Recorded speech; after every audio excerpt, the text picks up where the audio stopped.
Commissioner, these whatever the rate increase is it not true that this also affects people that are buying this without any subsidy or help off in exchange?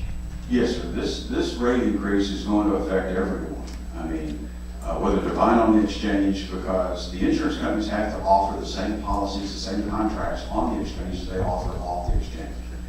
And not only those who are buying these policies, individual policies, but as taxpayers, as you know, this year we're going to have to pay a percentage. Arkansas is going to have to pay a percentage of this out of the Arkansas pocket. So an increase to rates here means an increase to rates there of what Arkansas is going to pay out. So for these policies that Blue Cross is selling, Arkansas will end up having to pay now, instead of 14.7, a 9.7 increase.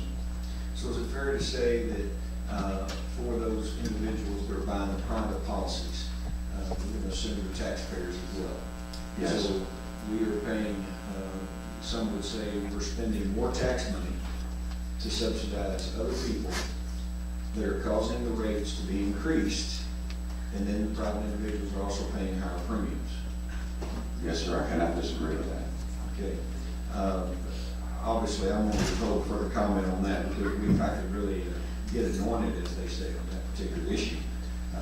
It's a big problem. Yes, sir, it is. But I also want to mention that this list that, Mr. Chairman, this list that's been handed out, I know it's a list that's been pulled together by the Stephen Group, but it's very interesting. At the bottom, the footnote says that this is from ACA signups, an amateur website. I have a hard time us trying to make decisions and talk about information that's from an amateur website. I just would say I would love to have a whole lot more solid information than I would. Well, again, in their defense, I gave them, I think I told them this Friday afternoon, so I didn't give them a lot of time to go do a lot of research. But as we see, there's some numbers. I know that they got it quickly, but I'm just saying we're going to have better information than an amateur website to make these decisions. I can tell you for a fact, I got a note from the insurance commissioner in Alabama that they did give their major carrier there a right at a 40% increase. And his response to me was, we had no choice. So, I mean, if you look at this list, where Arkansas is going to end up in the bottom 5 as far as rates go. So that's a good place to be.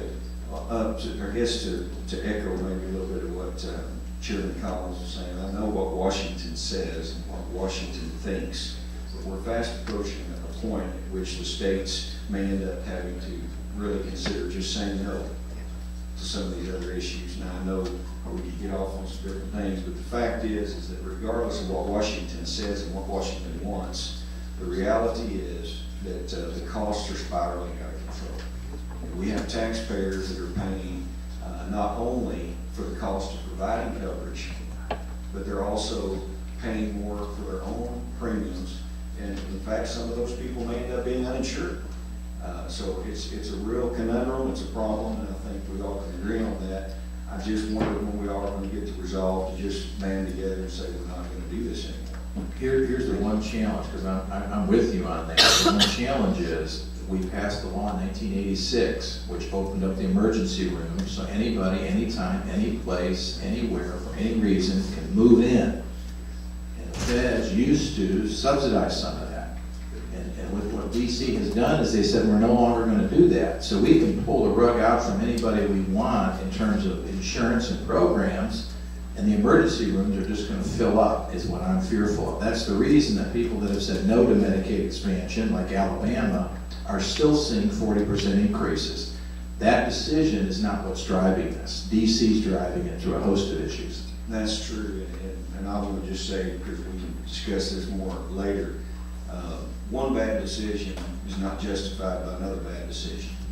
And what we have here is a situation where the people that are paying the taxes that is underwriting and funding the extension of this coverage is now driving up their premium costs and putting them in a position where they can't afford it. And I think it's insane. And so, you know, I have done my best personally to do what I can to support policies that we're being forced to undertake.